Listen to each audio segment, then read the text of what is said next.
empezar con la clase. Bienvenidos a todos, Fundamento de Legislación Impositiva. Vamos a empezar la clase de hoy con el programa analítico de nuestra materia, que ya yo se los había compartido en Google Drive. Espero que lo hayan leído, si no, bueno, tienen tiempo para leerlo. Acá está toda la fundamentación, el objetivo mío como docente para ustedes, o sea, qué es lo que quiero que aprendan y qué es lo que quisiera yo que se lleven del curso. La metodología de estudio, que acá me quiero parar un segundito y decirles que durante el mes de marzo vamos a estar con clases virtuales y durante el mes de abril o a partir del mes de abril vamos a regresar a la presencialidad. No sé muy bien cómo, ni sé si van a ser todas las clases o va a ser una clase de por medio, pero bueno, sepan que para abril, calculo que los otros docentes, que ya se los habrán dicho igual, es muy probable que volvamos a la presencialidad. Les voy pidiendo, bueno, viendo caras ahí conocidas, cómo andan todos. Les pido, los que no aceptaron la reunión, que la acepten. ¿Qué tal? ¿Cómo va, Gabriela? Acéptenla, así no estoy frenándome cada vez que estoy explicando algo. Bueno, estábamos hablando del programa analítico de la materia, la modalidad del dictado, que les dije que marzo, todo virtual, o sea, las 3 clases que nos quedan virtuales, en realidad 2 clases, y ya a partir de abril estaríamos en presencialidad de nuevo.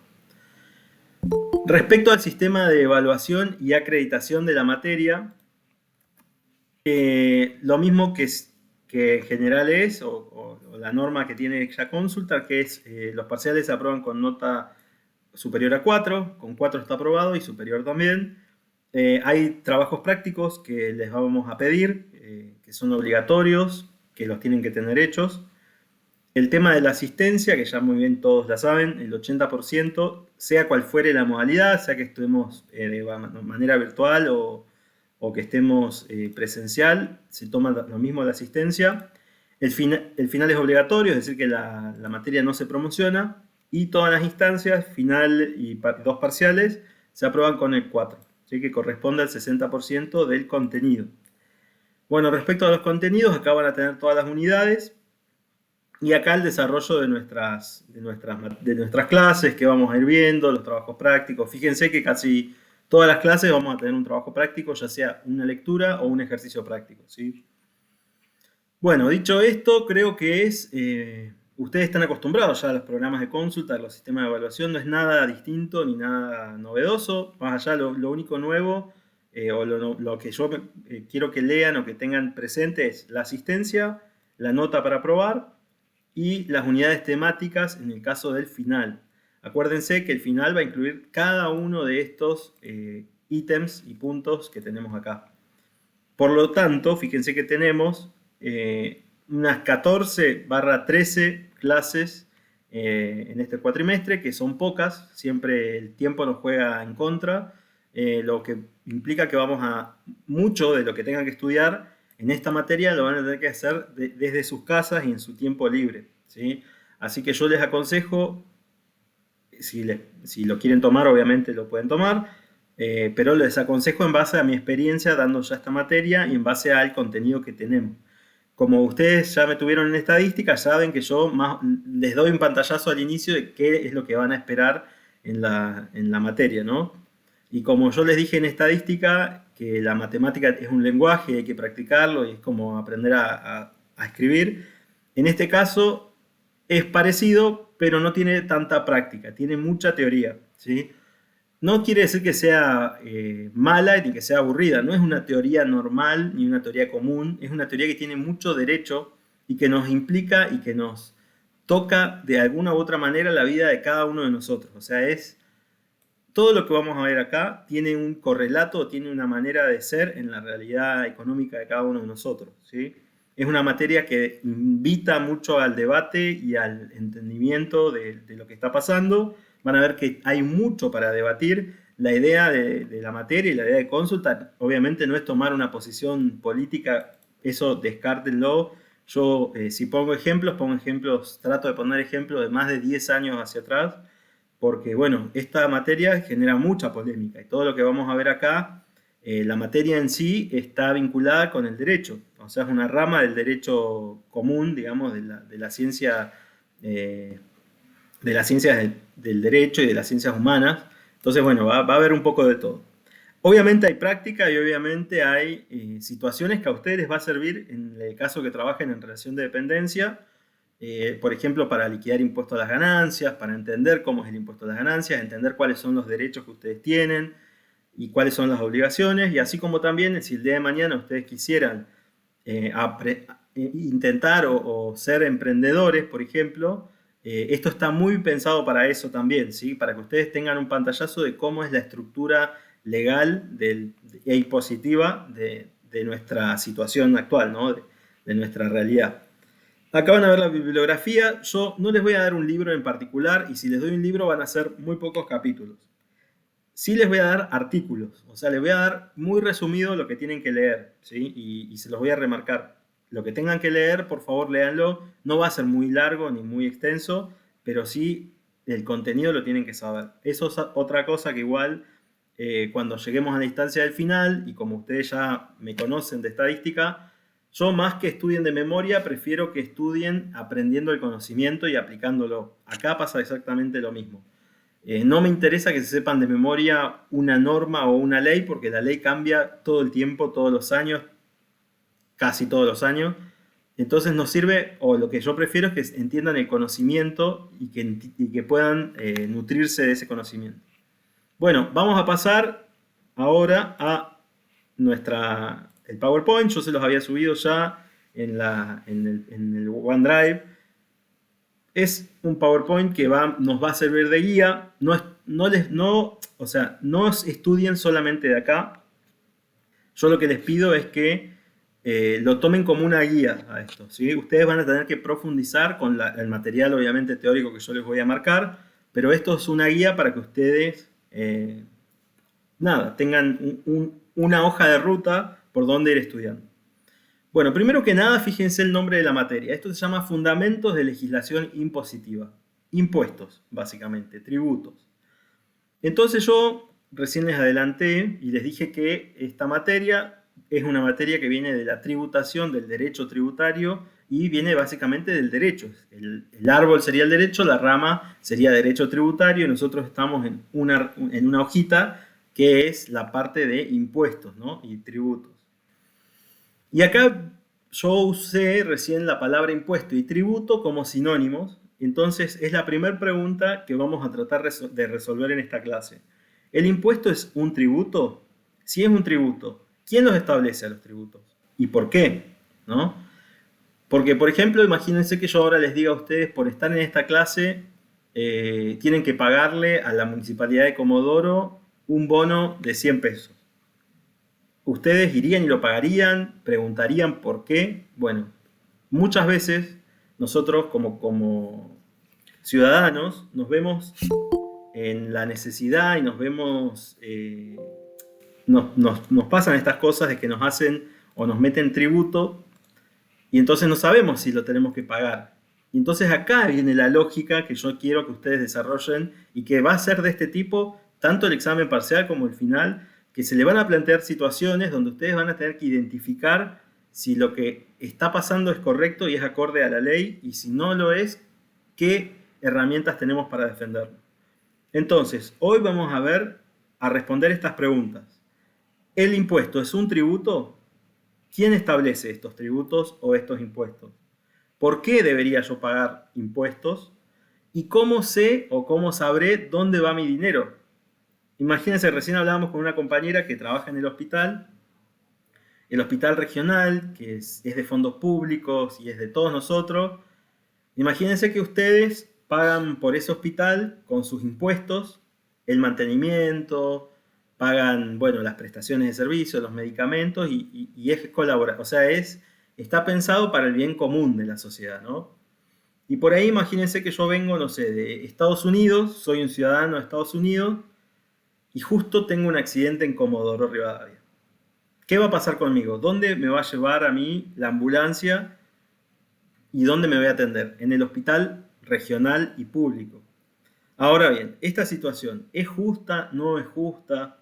ese contribuyente le van a hacer quizás una operación o van a insumir o van a usar en él insumos que son escasos y este contribuyente se vuelve a Estados Unidos y nunca más pisa Comodoro Rivadavia. Entonces, ahí es donde nosotros tenemos que plantearnos desde el punto de vista de los impuestos qué es lo que está bien, qué es lo que está mal y qué es lo que dice básicamente la ley, ¿sí? Entonces, la materia va a ir en torno a eso, va a ir en torno a los derechos que yo tengo como contribuyente y los deberes que tengo como contribuyente, ¿sí? Antes de volver al ejemplo y antes de arrancar, o sea, primero, la pregunta que quiero resolver es esta. ¿El impuesto es un tributo? ¿Quién establece los tributos? ¿Por qué debería pagar impuestos? ¿Y dónde va mi dinero? ¿No? ¿Alguna vez alguno se preguntó eso? ¿Dónde va la plata que ustedes pagan todos los meses o le descuentan obra social? Y capaz que van a usarla y la obra social no los atiende. ¿Les pasó? ¿Es algo común? O, por ejemplo, pagan el impuesto al pavimento. Pagan la contribución de pavimento. Y la calle parece que explotaron 3 bombas. Claro. ¿Qué les parece eso? ¿Está bien? ¿Está mal? Está mal. Está mal. Se supone que estamos pagando. Está mal. O sea, está muy bien la reacción, porque acá hay que partir desde cero y tenemos que pensar la materia desde cero. Los conceptos que vamos a hablar acá son conceptos del derecho, de la rama del derecho. Entonces, para arrancar, vamos a ir primero, para poder pagar un impuesto, alguien tiene que establecerlo. Supongamos que venga acá un compañero y diga, páguenme todos 10 pesos porque yo lo digo. ¿Puede ese compañero hacerlo? ¿Tiene la facultad para hacerlo? ¿Tiene el derecho para hacerlo? Bueno, vamos a ir sobre eso. ¿Sí? Entonces, ¿quién es el que crea los tributos? Los tributos los crea el Estado, en todas sus formas, el Estado provincial, el Estado municipal, el Estado nacional. ¿Sí? Y ahora bien, ¿qué es un Estado? Nosotros hablamos muchas veces de Estado, de país, y fíjense, el Estado, nos dice la teoría moderna del derecho, el Estado tiene que tener estos 3 elementos para poder llamarse a sí mismo Estado. Primero, tiene que tener una población, ¿sí? Tiene que haber gente en ese Estado. Imagínense un Estado sin gente. No habría nadie, no habrían contribuyentes, no habría nadie que pague impuestos. Imaginémonos una isla desierta. ¿Se puede llamar Estado una isla desierta? Y falta una de las patas, falta la población, ¿sí? Falta una organización. Ahora bien, ¿qué más tiene que tener el Estado para ser llamado Estado? Tiene que tener territorio, tiene que tener un lugar físico para existir.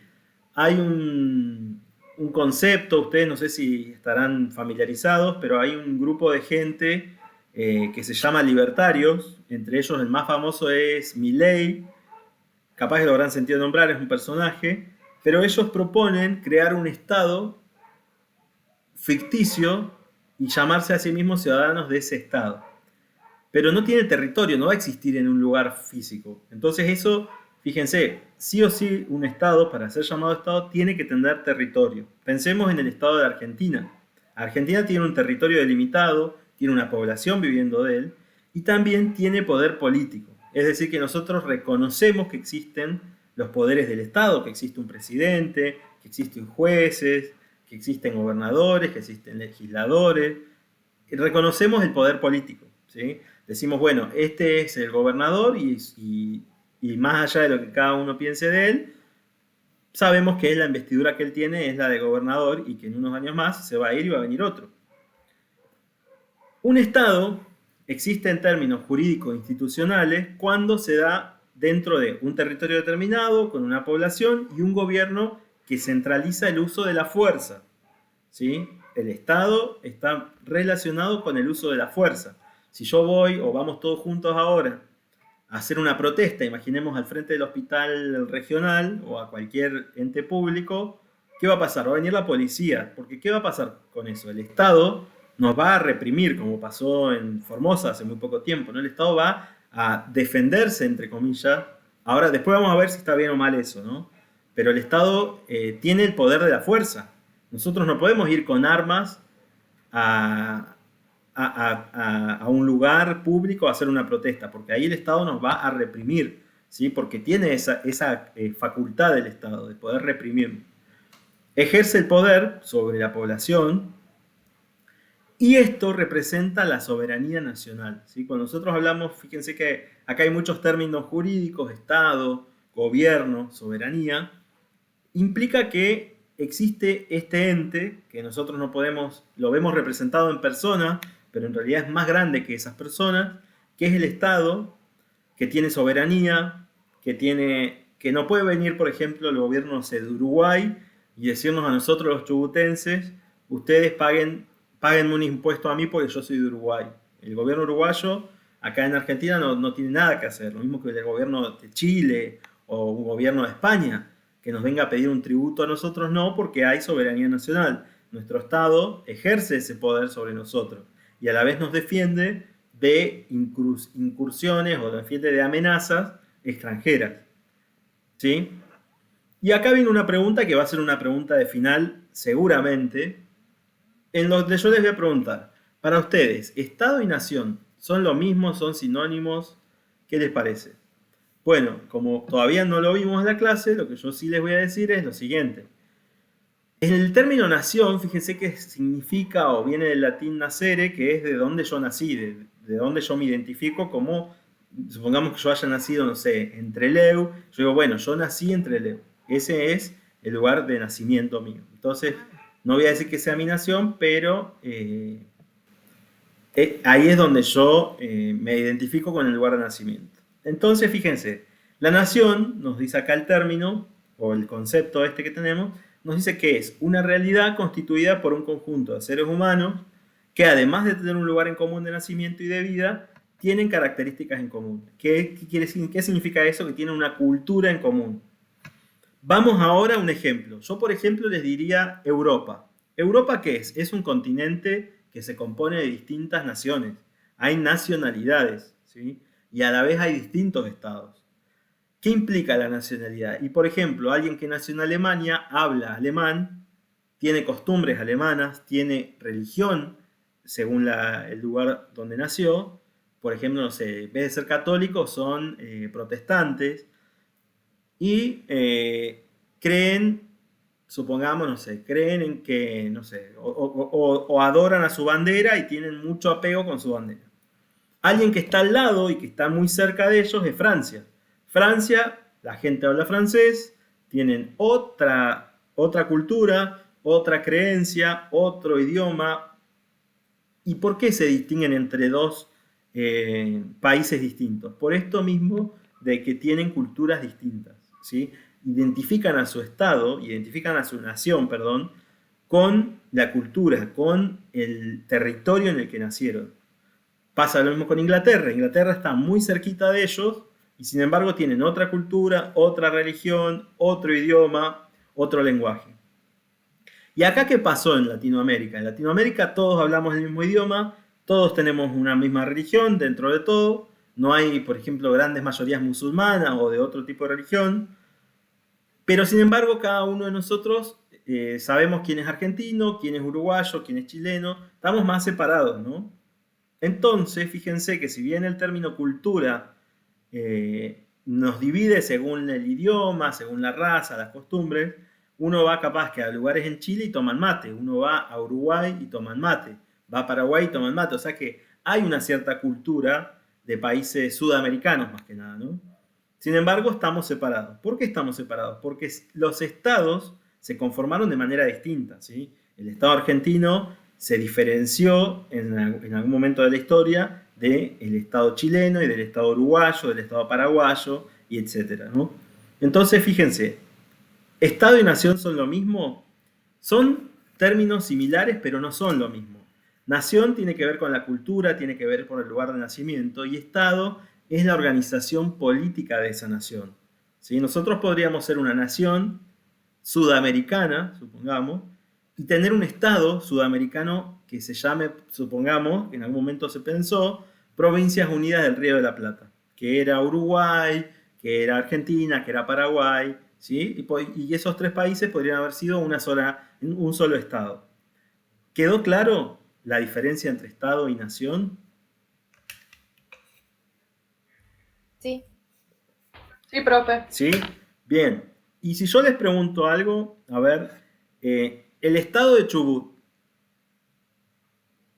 o por qué, digamos, fíjense, algo que pasó acá en Chubut fue, ¿se acuerdan ustedes? Sabrán seguramente el tema de los galeses, que eran una nación, eran un pueblo que tenía una cultura, un idioma, una creencia acá en Chubut, y en un momento de la historia se les preguntó de dónde se sentían más identificados, si del lado argentino o del lado chileno. Y ellos dijeron que se sentían más identificados con los argentinos. Entonces fíjense en ese ejemplo que si bien tenían una cultura distinta a la nuestra actual o incluso a la Argentina en general de la época, ellos toman la cultura argentina, ¿sí? Toman la cultura. Entonces fíjense esto. Nación tiene que ver con la cultura y una nación se organiza políticamente bajo una forma de Estado, ¿sí? Entonces son términos que hoy parecen como sinónimos, pero no son sinónimos, son dos cosas distintas, ¿sí? Entonces, nación tiene que tener estas tres características, un territorio en común, una cultura y tiene que haber, obviamente, personas, ¿no? Si no, no habría nación. Y el Estado, fíjense que si bien es parecido, no es lo mismo. No me habla el Estado de una cultura. Fíjense, no hablo de cultura en el Estado. Hablo de organización jurídica y política. Yo, por ejemplo, la Argentina, en algún momento, el país nuestro, se pensó para hacer tipo una monarquía, donde existiera un rey o una reina que nos gobernase a todos nosotros. Entonces íbamos a hacer la nación argentina con una forma de gobierno monárquica, ¿sí? Con un Estado monárquico. Me fui un poquito, ahí perdón. Entonces, fíjense, la nación tiene esto en común. Conjunto de seres humanos con un territorio en común que comparten una cultura. El Estado es un conjunto de seres humanos que comparten un territorio, pero que se organizan de forma jurídica y política en un gobierno. Que ese gobierno puede ser una democracia, puede ser una monarquía, puede ser un gobierno autoritario, puede ser una dictadura como lo tuvimos. O sea, nosotros seguíamos siendo la nación argentina a pesar de que teníamos un gobierno que era una dictadura. O seguíamos siendo la nación argentina a pesar de que se planteó en algún momento hacer una monarquía, tener rey. Entonces acá definimos gobierno como una manifestación política de la nación, ¿sí? Un grupo de personas con una cultura en común deciden y se organizan bajo una forma de gobierno. Entonces, haciendo un breve repaso de la historia, durante toda la historia existieron gobernantes y gobernados. No sé si acá alguna vez escuchó hablar de Karl Marx. Marx, que es el padre del comunismo y del socialismo, ¿qué decía? Decía que la historia del hombre era la historia de los dominados, era la historia de la esclavitud, decía él. Que existía una clase que dominaba a otra clase, que por lo general los que eran dominados vivían en condiciones de absoluta pobreza y de esclavitud frente a un grupo de personas que eran los que gobernaban nuestras vidas, ¿no?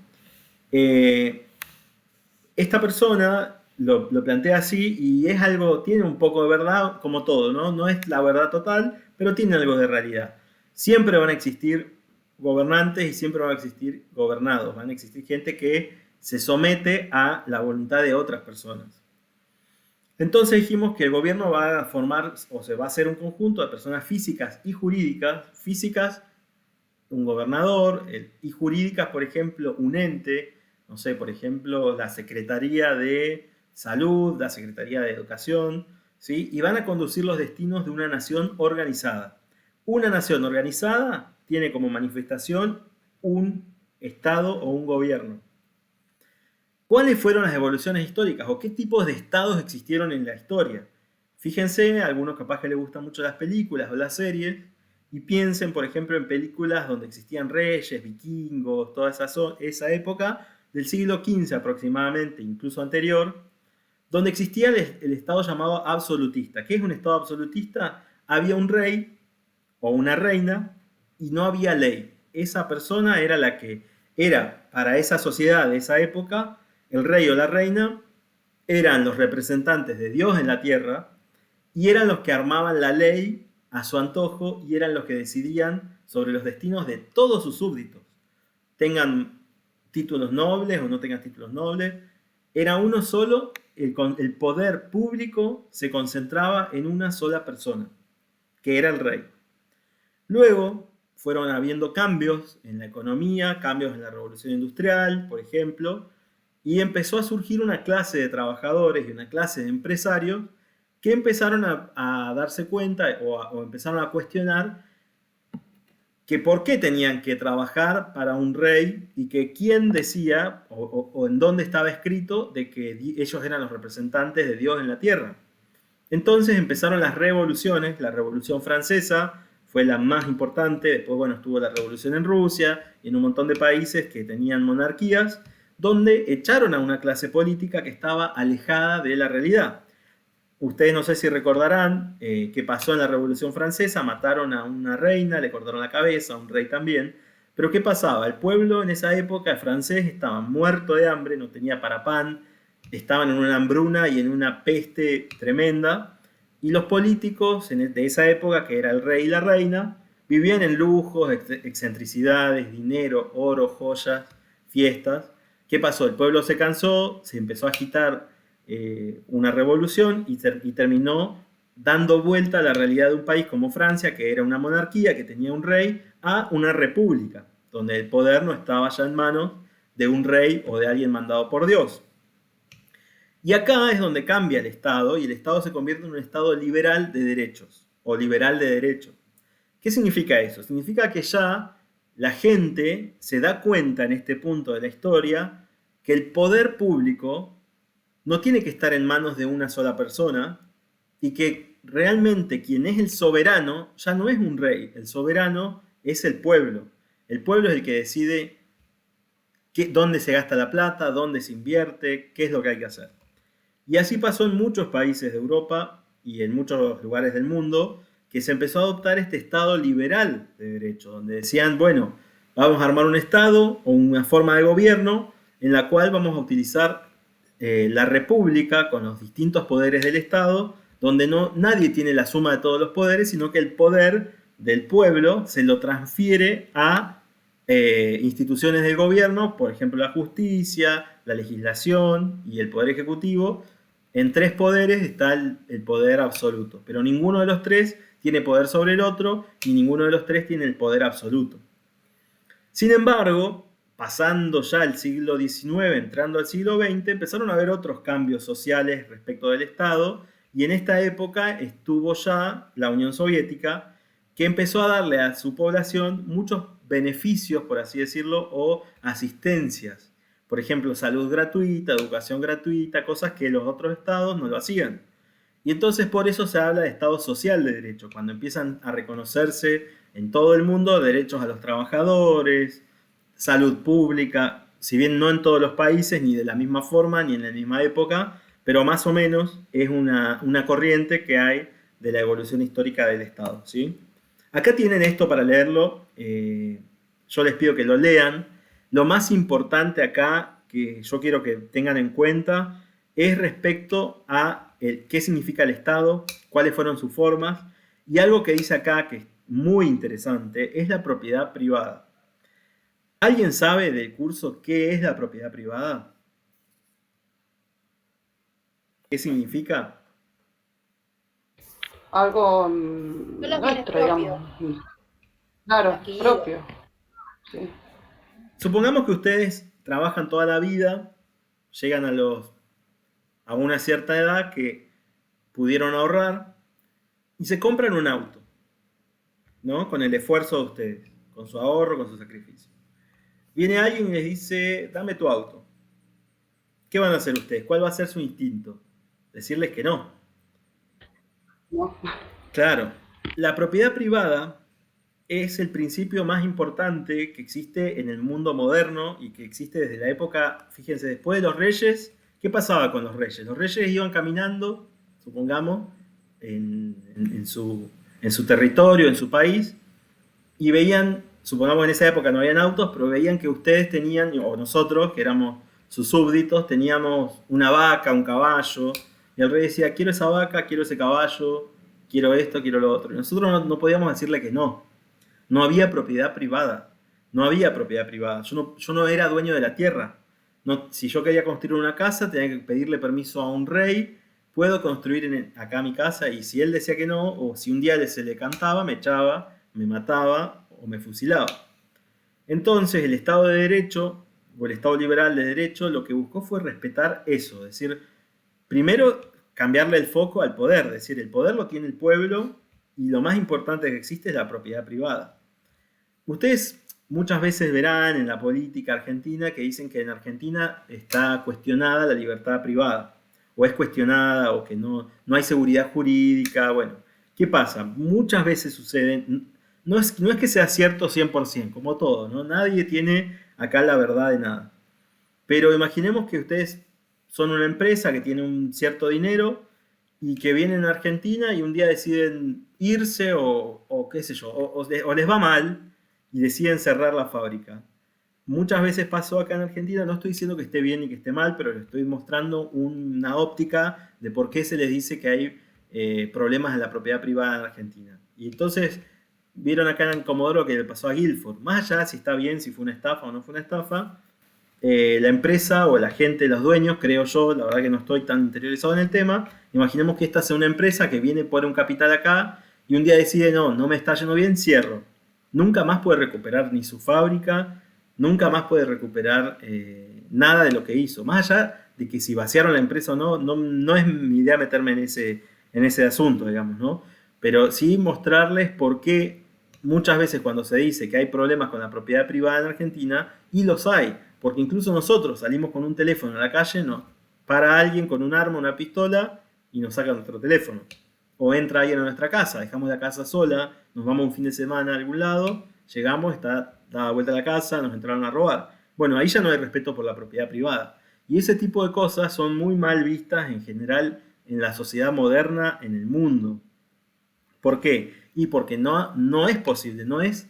yo tengo algunos amigos viviendo fuera del país, en otros países, Europa, algunos, otros en Estados Unidos, y son argentinos y se han ido a vivir allá, y les pasa de que cuando están viviendo allá se dan cuenta de cómo vivimos acá. No sé, uno va caminando por la calle y allá no pasa de que vos vas caminando y te roban el celular o te quieren asaltar o que dejás la casa abierta y no te van a venir a robar. De hecho, no existen casi alarmas. No existen alarmas como acá sí existen. La gente no usa llaves, las puertas son de vidrio. Es otra... Están en otra cosa ya, ¿no? Pero a lo que voy es, este derecho que es tan fundamental como la propiedad privada, fíjense que acá nosotros es muy finito el límite. Acá cualquier político puede venir y sacarnos lo propio, nos saca del sueldo, bueno, mil cosas más que pasan, pero bueno, a eso voy, ¿sí? Lo más importante que quiero que les quede de esto es el Estado liberal de derecho y el Estado social de derecho y el Estado monárquico, que lo hablamos hace un ratito, ¿sí? Esto léanlo después en su tiempo, ¿sí?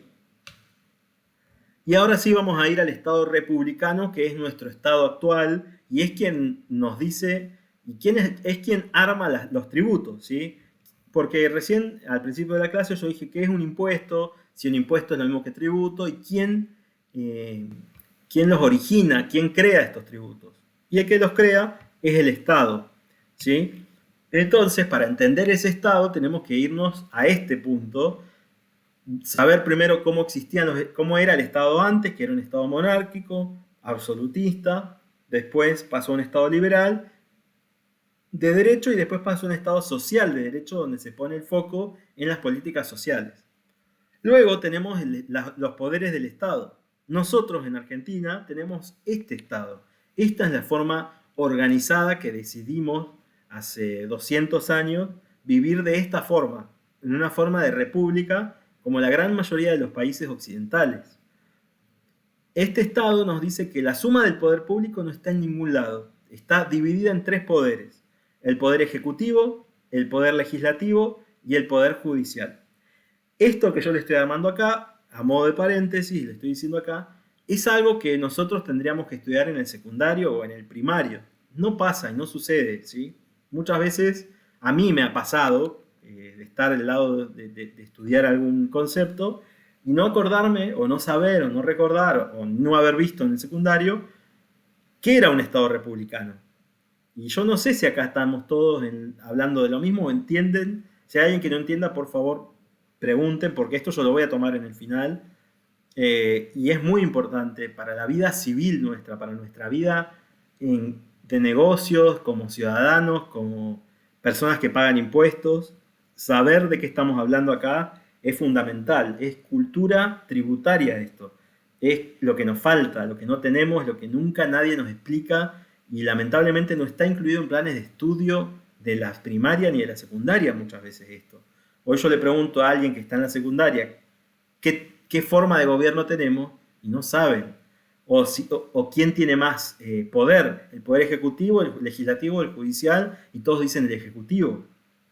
Mismo los medios de comunicación ponen en contra a un poder contra otro, dicen que un poder influencia a los otros, no sé, ¿alguien de acá sabía esto? ¿No lo sabía?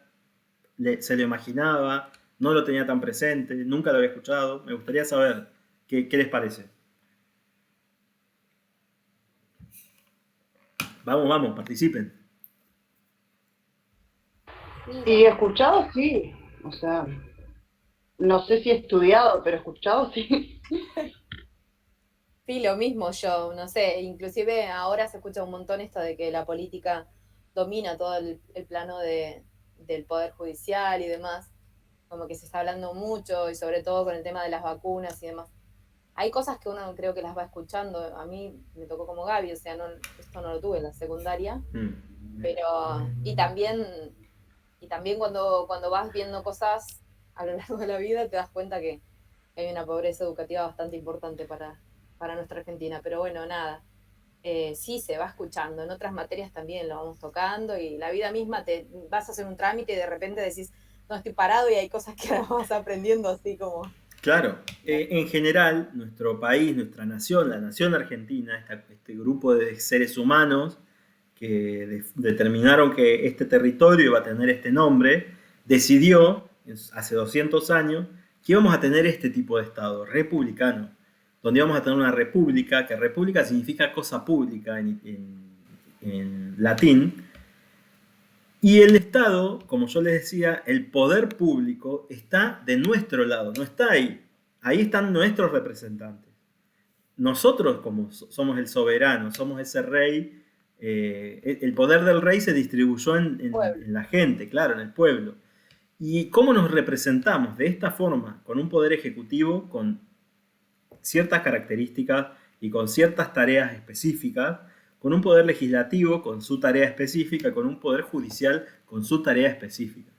Entonces, acá viene algo que es fundamental que entiendan para el parcial y para el final. ¿Quién crea las leyes? ¿El poder ejecutivo, el poder legislativo o el poder judicial? La respuesta es el poder legislativo. Él tiene encargado, es el encargado de elaborar las leyes. ¿Sí? Ojo, porque muchas veces ha pasado en la historia argentina y ha pasado en la historia de muchos países que el poder ejecutivo crea leyes yendo por encima del otro poder del Estado, que genera esto que la ley sea inconstitucional. Inconstitucional, seguramente lo habrán escuchado alguna vez. ¿Qué significa inconstitucional? Nosotros nos organizamos de esta manera porque existe una ley madre de todas las leyes que se llama Constitución Nacional. En la Constitución Nacional está escrito que nosotros nos vamos a organizar de esta forma y que ningún poder puede hacer o ejecutar o llevar adelante tareas de otro poder. El poder ejecutivo no puede sancionar, no puede hacer juzgar a nadie, no puede tener facultades de juez. El poder legislativo no puede tener facultades de administrador, como es el poder ejecutivo. Y el poder ejecutivo no puede elaborar ni crear leyes. El único que crea y elabora leyes es el poder legislativo, que a nivel nacional está dentro o está representado por lo que nosotros denominamos Congreso Nacional, donde están los diputados y los senadores. Ahora, que el presidente o la presidenta o cualquiera de los que esté hoy o cualquier año o cualquier momento de la historia como presidente tenga el mismo partido político que muchos de los legisladores, no significa que el Poder Ejecutivo se pueda meter en el trabajo del legislativo. Obviamente, para presentar una ley, el Poder Ejecutivo puede mandar proyectos de ley al legislativo para que decidan los legisladores, los representantes del pueblo. Los representantes del pueblo son los diputados. Los diputados son nuestros representantes. Ellos deciden si esa ley o si las leyes que manda el Ejecutivo son correctas, no son correctas, si se tienen que modificar, si cómo tiene que salir la ley. Pero es en este poder, o sea que quien crea los tributos es el poder legislativo, ni más ni menos. El poder legislativo es el que crea el tributo porque así lo establece la Constitución. Si el Poder Ejecutivo crease alguna ley, esa ley va a ser declarada inconstitucional. ¿Por qué? Porque va en contra de la Constitución y en contra de la separación de poderes, ¿sí? Ojo con esto, es muy delicado el tema y es muy fácil confundirse con esto, ¿sí? Así que yo desde acá ya les voy diciendo, les voy marcando el tip que tienen que saber. División de poderes, nos guiamos por la Constitución Nacional, cada uno de estos poderes va a ejecutar tareas distintas. El Poder Ejecutivo, con el presidente a la cabeza, va a administrar el Estado, va a administrar los recursos del Estado y los gastos. El Poder Legislativo va a elaborar leyes, nada más que eso, ni nada menos. Y el Poder Judicial es el poder que va a ver y va a velar por el cumplimiento de esas leyes. ¿Qué quiere decir? Si alguien incumple la ley, va a ser un juez quien decida quién incumplió la ley, porque estamos en un estado de derecho. Nosotros nos guiamos y estamos organizados de vida social o como sociedad bajo un estado de derecho. Todos nuestros derechos están en la Constitución. Acá vamos con el concepto de tributo, pero antes del concepto de tributo yo les quería preguntar algo. Para ustedes, ¿nuestra Constitución nos da libertad plena, nos da libertad a medias o nos da una libertad condicionada? ¿Qué les parece a ustedes? ¿Ustedes viven en libertad plena, en libertad condicionada o en libertad a medias? Condicionada. Bien. Condicionada, porque no podemos hacer lo que querramos, tenemos que cumplir la ley. Bueno. Muy bien. Hay algo ¿cuál es el espíritu de nuestra Constitución? Es que nosotros, el espíritu, no estoy diciendo que sea así lo que pase. El espíritu de la Constitución y de los estados modernos es que los ciudadanos tenemos libertad plena. Yo si quiero, hoy me podría ir caminando o en cualquier medio a Santa Cruz, a Buenos Aires, tengo libertad de moverme dentro de la República y fuera de la República también. Fíjense a lo que pasó con el tema del COVID. Nos quitaron libertades. Nos quitaron la libertad de circulación, que es la básica, la principal. Fue muy problemático y fue socialmente muy profundo lo que pasó con el tema del COVID y la pandemia, porque nosotros, para nuestra Constitución, y según nuestra forma de gobierno, de la que decidimos hace 200 años estar gobernados, tenemos libertad plena. Hoy nosotros, ojo, libertad plena no significa que tenemos liberalismo, ni que vamos a ir por la calle matando gente. Libertad plena significa que yo puedo hacer lo que quiera mientras no dañe ni perjudique al otro. O sea que yo puedo ir por la calle sin dañar ni perjudicar a nadie y tengo libertad de andar. ¿Qué pasa? Fíjense que con esto de COVID, si yo andaba después de la 1 de la mañana, ya me metían preso, el Estado mismo ejercía una represión. Y eso es muy difícil y eso va a ser materia de estudio seguramente de acá en adelante del Estado policial y algo va a tener que cambiar con esto porque nuestra Constitución a nosotros nos da derechos plenos de libertad, plenos, totales. Nadie, ningún poder ejecutivo, ni ningún poder judicial, nadie nos puede decir que no tenemos libertad plena. Nuestra libertad es plena, nosotros tenemos el poder. De nuevo, el poder lo ejecutan estas personas, estos poderes del Estado, pero quien tiene la suma de todo el poder público es el pueblo, ni nada más ni nada menos que el pueblo.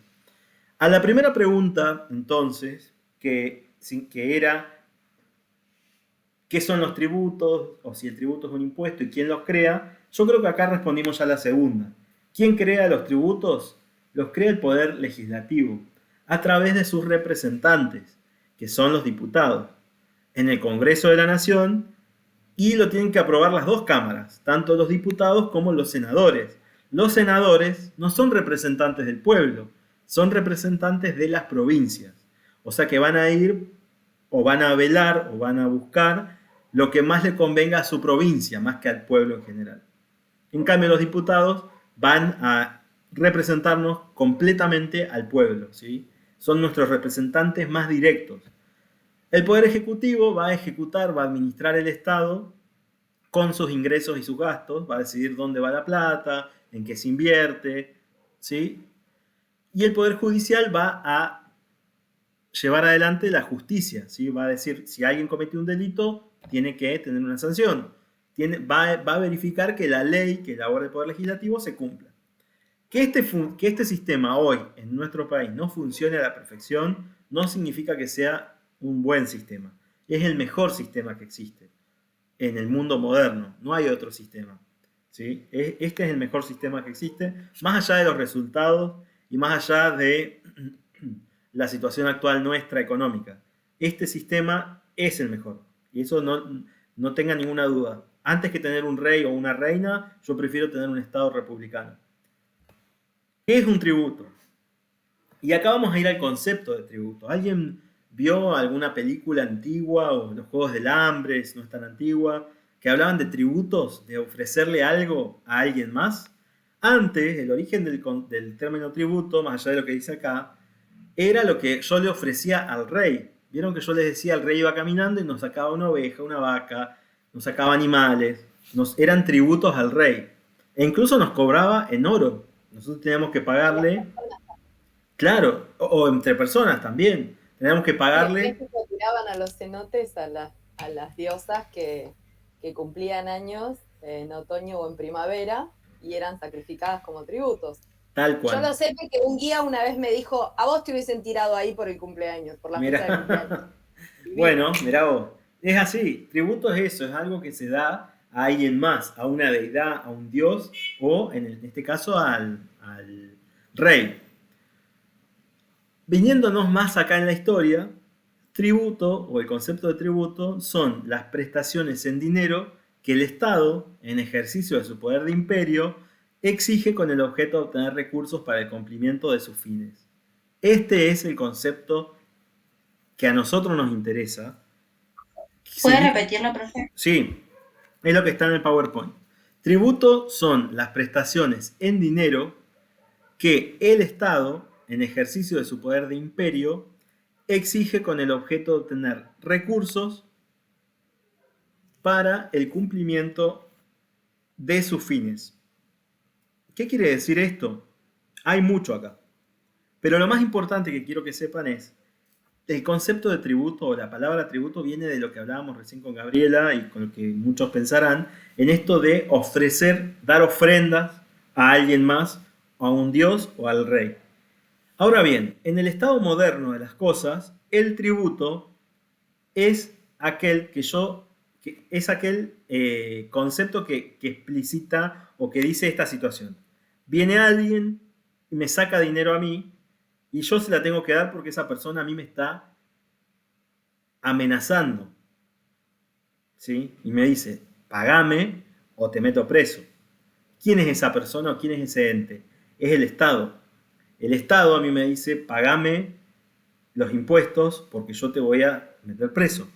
Voy a ejercer mi poder de reprimirte y de reprimir tu libertad, ¿sí? Entonces, ¿qué pasa? Cuando nosotros decimos acá ejercicio de poder de imperio significa, es una facultad. Acá, esto por favor anótenlo, porque es muy importante. El poder de imperio. El poder de imperio es una facultad que solo tiene el Estado nacional e implica el uso de la fuerza para lograr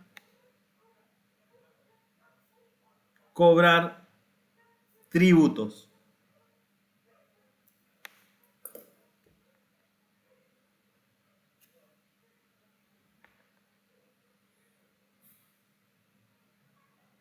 ¿Hasta acá? ¿Estamos bien? Sí, profe. Bien. Sí. Yo acá voy a usar un Word y voy a explicar otra cosita. Yo recién dije el tema de tributos, ¿no? A ver si puedo insertar una imagen o una forma. Vamos a ver, o vamos a imaginarnos, con mucha imaginación, que esto es un árbol.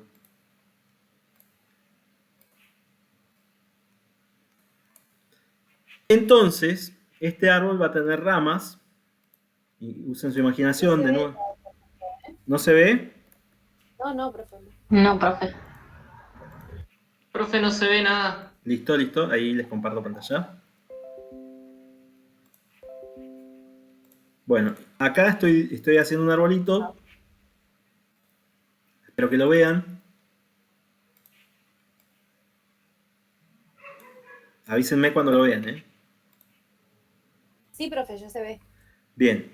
Yo acá estoy haciendo un árbol.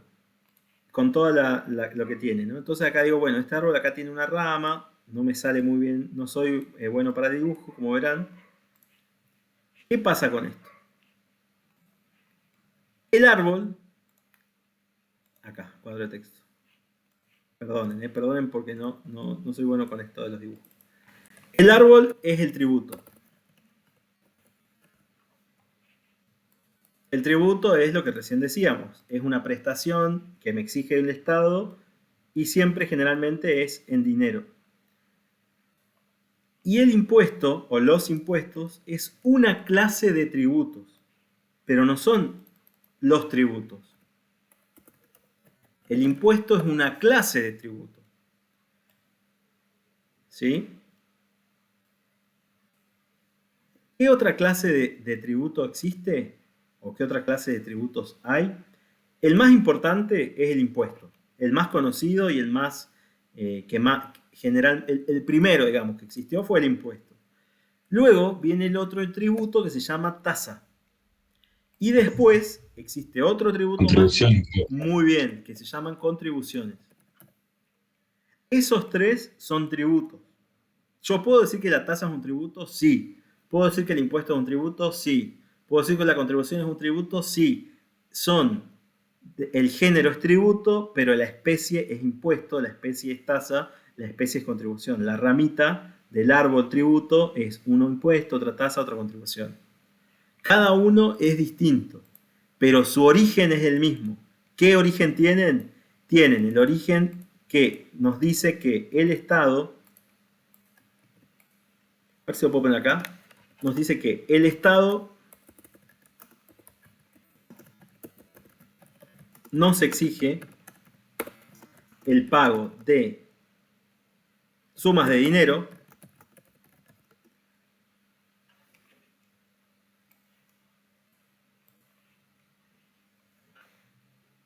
ejerciendo su poder de imperio para llevar adelante sus fines.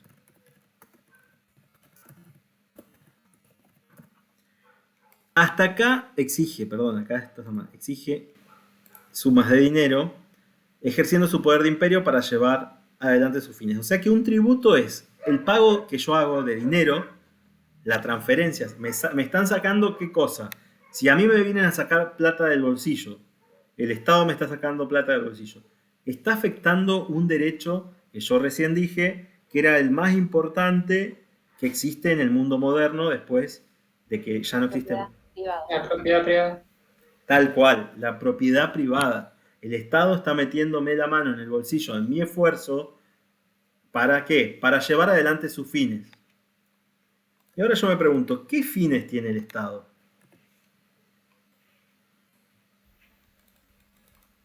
Brindar todo lo que tiene que brindarnos. Muy bien. Un Estado, primero que nada, va a tener ingresos y va a tener ¿qué cosa? ¿Egresos? Egresos o gastos. Y nuestro Estado argentino tiene muchísimos gastos y muy pocos ingresos. Y no desde ahora. Históricamente, nuestro Estado tiene muy pocos ingresos para la cantidad de gastos que tiene. Entonces, ya que el Estado tiene tantos gastos, está desesperado por buscar plata, porque tiene que mantener a millones de personas que trabajan dentro del Estado y tiene que además cumplir con ciertas necesidades públicas, que son, por ejemplo, ¿cuáles? La salud, la educación, la seguridad, todo eso que implica la infraestructura de un país, las rutas, las carreteras, los puentes, los aeropuertos, los puertos, todo eso tiene que estar, de todo eso se tiene que ocupar el Estado. Y además se tiene que ocupar de las jubilaciones, de las asignaciones, de un montón de situaciones que el Estado se toma como responsabilidades. Entonces, con los poquísimos ingresos que tiene el Estado, tiene que solventar muchísimos gastos. Y acá, entonces, dentro de esta definición, estos fines, que nosotros denominamos fines, son satisfacer necesidades públicas. Es decir que la educación, ¿en qué va a gastar? Dijimos el Estado, a ver si puedo poner acá. Va a gastar en educación. Salud. Bien, en salud. Seguridad. Seguridad, muy bien. Y además de estas tres cosas, el Estado va a gastar ¿en qué? En seguridad y también va a tener gastos sociales. ¿Sí? Asignación universal por hijo, pago de licencia por maternidad, jubilaciones, etc.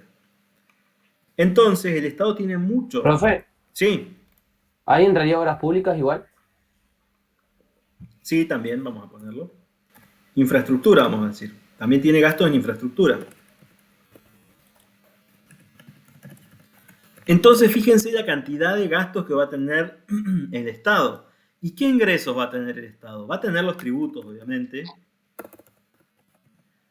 Pero como yo les dije, con tributos no alcanza. No alcanza para toda la educación, para toda la salud, para toda la seguridad. E incluso, no solo hablo de seguridad interna y seguridad externa. Protegernos de amenazas exteriores, de invasiones de otros países, de posibles guerras. Entonces, ¿cuál es la mayor y la principal fuente de ingreso de un Estado moderno? Son los tributos. Es lo que el mantenimiento del Estado lo hacemos entre todos los ciudadanos, ¿no? Pero además, el Estado tiene otra forma también de obtener ingresos, que es el crédito. ¿Por qué le debemos al Fondo Monetario y a un montón de prestamistas externos? Y les debemos porque no nos alcanzan los tributos, no nos alcanzan nuestros ingresos para todos los gastos que tenemos. ¿Y cuál es el discurso de alguna parte de los políticos hoy por hoy o siempre existió? Bajar el gasto y hacerlo encuadrar en los ingresos que tenemos. Ahora yo les pregunto, imagínense ustedes, tienen un sueldo, ganan 40.000 pesos, supongamos, una miseria. Perdón, porque sé que hay algunos que ganan eso. Ganan 40.000 pesos. Y tienen gastos de alquiler, de tarjeta, de vivienda, de comida, bla, bla, bla, de 100.000 pesos. ¿Qué hacen? ¿Dónde van a recurrir? ¿Cómo hacen para llegar a fin de mes? Y Préstamo.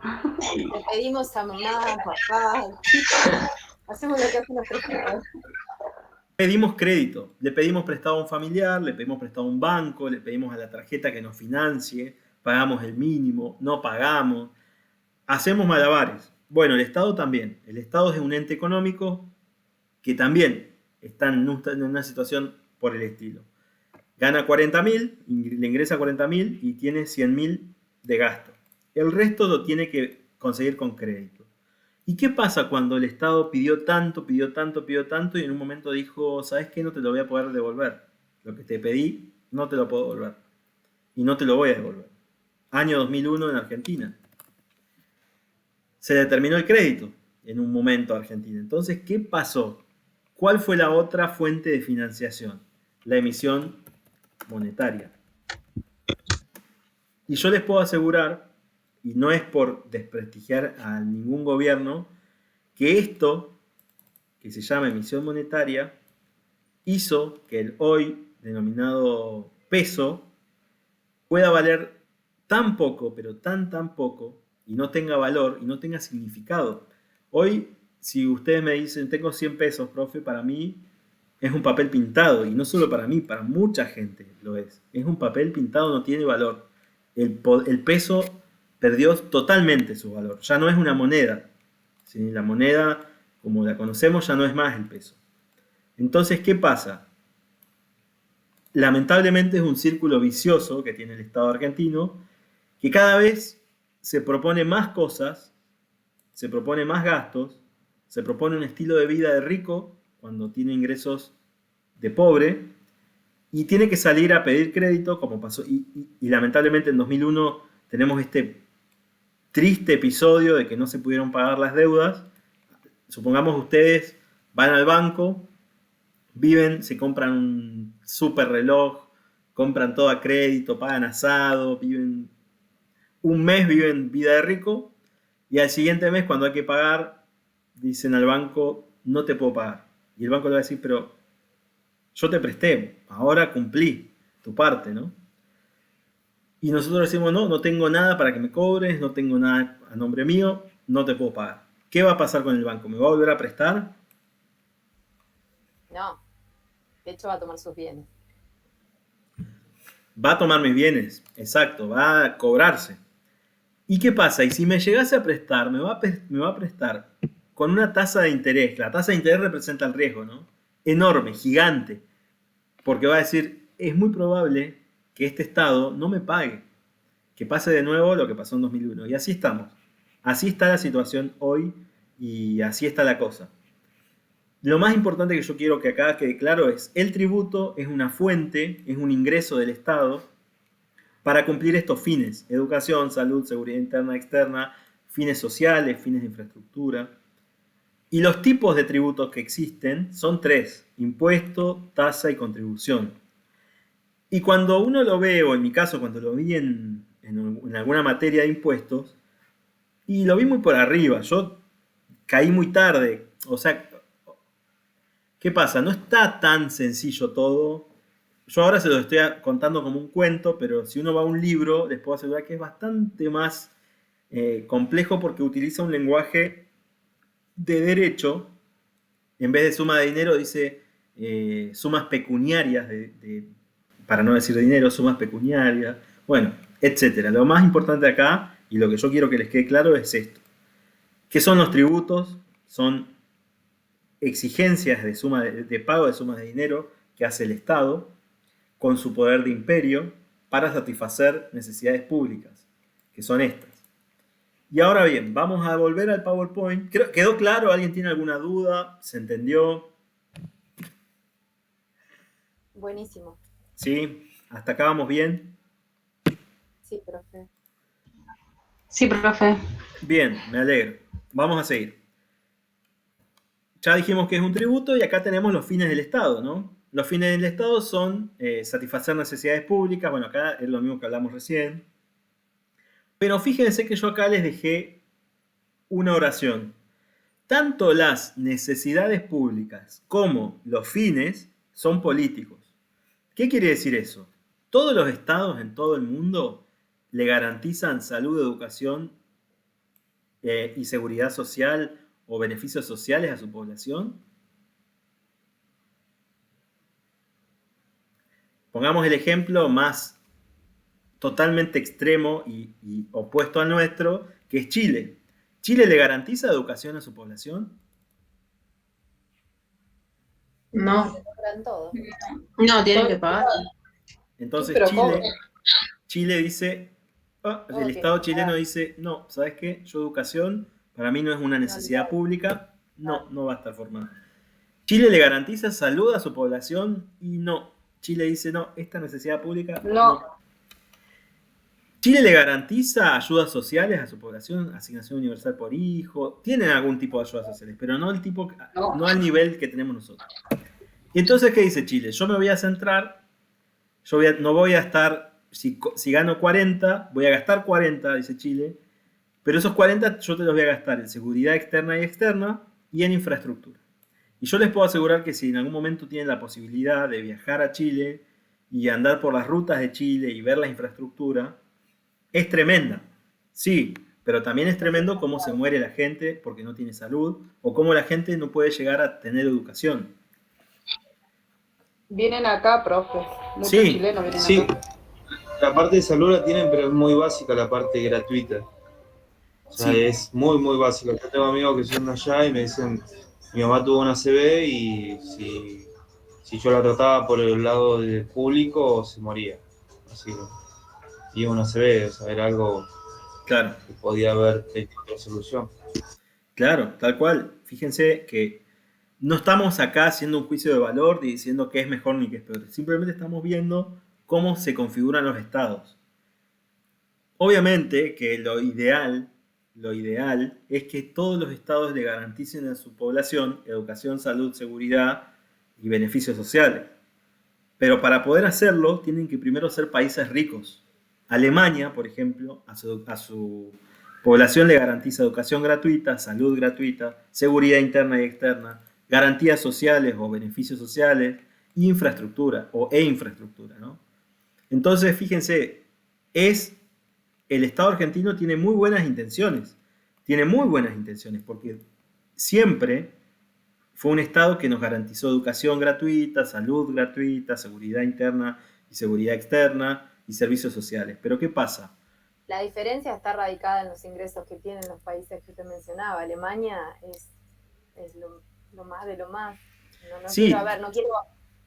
No quiero hacer comparativas que sean bajo una base política, pero los ingresos de ellos, por supuesto que reflejan poder ofrecerles dentro de los gastos del Estado lo mejor.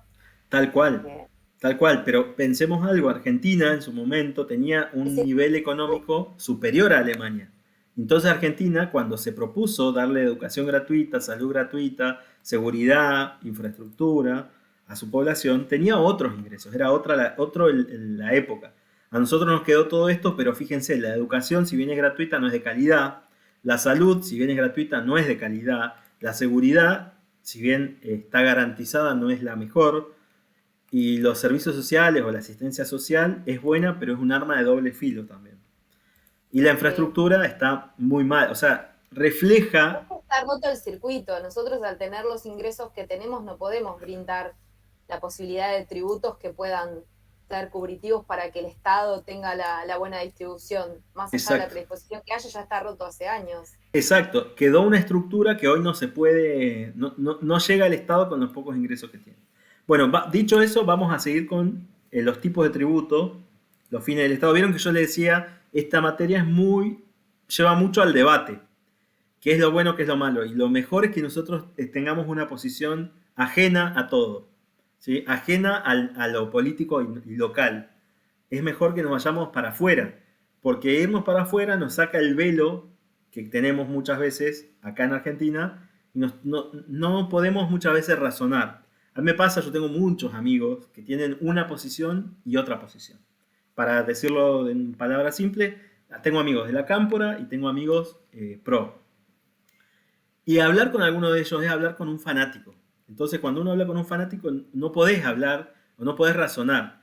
Entonces, lo mejor y lo que yo siempre trato en esta clase es salir de lo local lo más posible e irnos a lo internacional, a otro nivel, y decir, bueno, acá no existe un grupo u otro grupo, no hay un interés. Para lograr ser objetivos.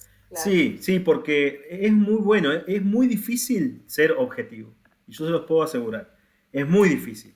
Pero es lo mejor porque es desde el punto donde todos vamos a estar bien y donde todos vamos a razonar las cosas como son y nos vamos a dar cuenta que en el fondo nos están vendiendo una cortina de humo, un grupo y otro grupo, porque lo importante no lo discutimos, discutimos otras cosas, y no lo importante. Que lo importante es esto, entender cuáles son nuestros derechos, cuáles son nuestras garantías, qué es el Estado, hasta dónde el Estado y este límite que hay muy finito, que ahora lo vamos a estudiar, entre la propiedad privada y el tributo.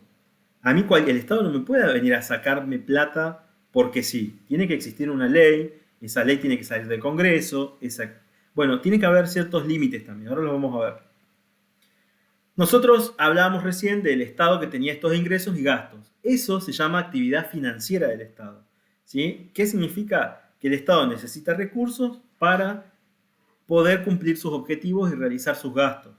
Entonces, esto estudienlo por favor, porque es muy probable que yo se los tome en el final y ya en el parcial también. El Estado tiene esta función, tiene la función de ofrecernos servicios públicos.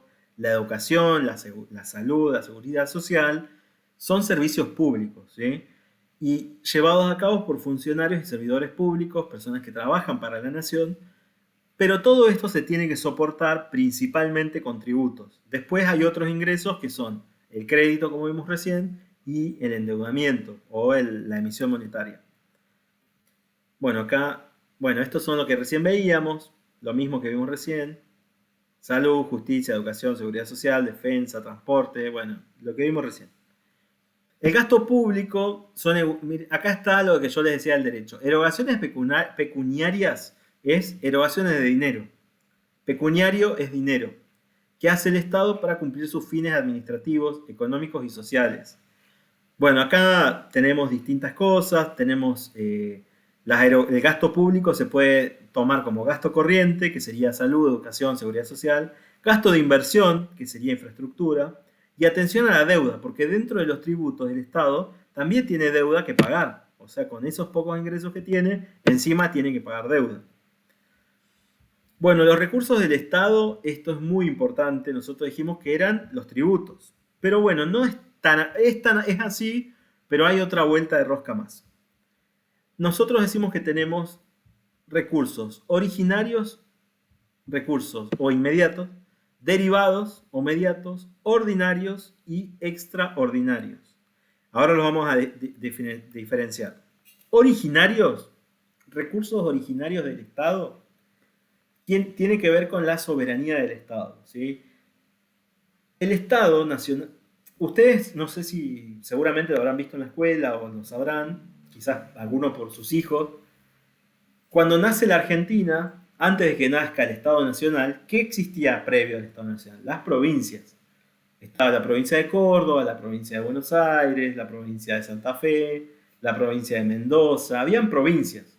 Y la Patagonia era un territorio inexplorado. No era una provincia, era un territorio. Entonces, ¿qué pasó? Las provincias eran las que tenían originalmente el poder tributario. Porque las provincias, cuando se separa Argentina y rompe relaciones con España y se declara su independencia de la corona española, Argentina y cada una de las provincias, empezaron a ver cómo se organizaban, de dónde sacaban plata, básicamente. Entonces, cada provincia tiene facultades originarias o recursos originarios porque ellas son anteriores a la existencia del Estado Nacional Argentino. Juntas, las provincias decidieron formar un Estado Nacional. Pero quiero que sepan que viene de originario porque originalmente nuestra nación, nuestro Estado, nuestra nación organizada en forma de Estado, eran provincias. Después se unieron y se formó la Argentina. ¿Hay alguna duda con esto? ¿Más o menos sabían esa historia? Me imagino que sí, ¿no? ¿Sí? Los recursos derivados son esos recursos que las provincias le cedieron al Estado Nacional. Le dijeron, ¿sabes qué? Estado Nacional, cobra vos estos impuestos, estos van a ser tus recursos. En un momento, cuando se definió qué poder iba a tener el Estado Nacional, acuérdense que estaban los unitarios y los federales. Los unitarios, ¿qué querían? Que cada provincia se maneje como un país aparte. Entonces estaba Buenos Aires muy rica y el resto de las provincias sobreviviendo. Porque necesitaban vender por el puerto y el único puerto con infraestructura era Buenos Aires. Entonces Buenos Aires les cobraba tributo, le cobraba un peaje, un impuesto. Yo soy de Córdoba, quería vender en Buenos Aires, tenía que pagar el doble que alguien que vivía en Buenos Aires. Entonces, cuando se juntaron las provincias, dijeron no, el Estado va a encargarse de algunos impuestos, de algunos tributos, y las provincias van a dedicarse a otros tributos. Hoy por hoy, la gran mayoría de los impuestos los cobra y los recauda el Estado Nacional.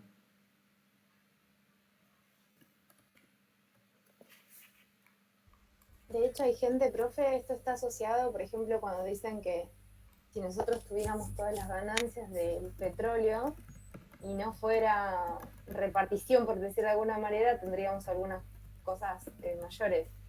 Bueno, hay mucho de esto, De los recursos que va a la distribución de todo un país cuando lo genera el sur, digamos. Bueno, hay ¿Digo mucho. Sí, sí, totalmente. Acá, Comodoro es una situación extraordinaria dentro de la Argentina. Es una ciudad extraordinaria que tiene todo. Tiene cemento, tiene petróleo.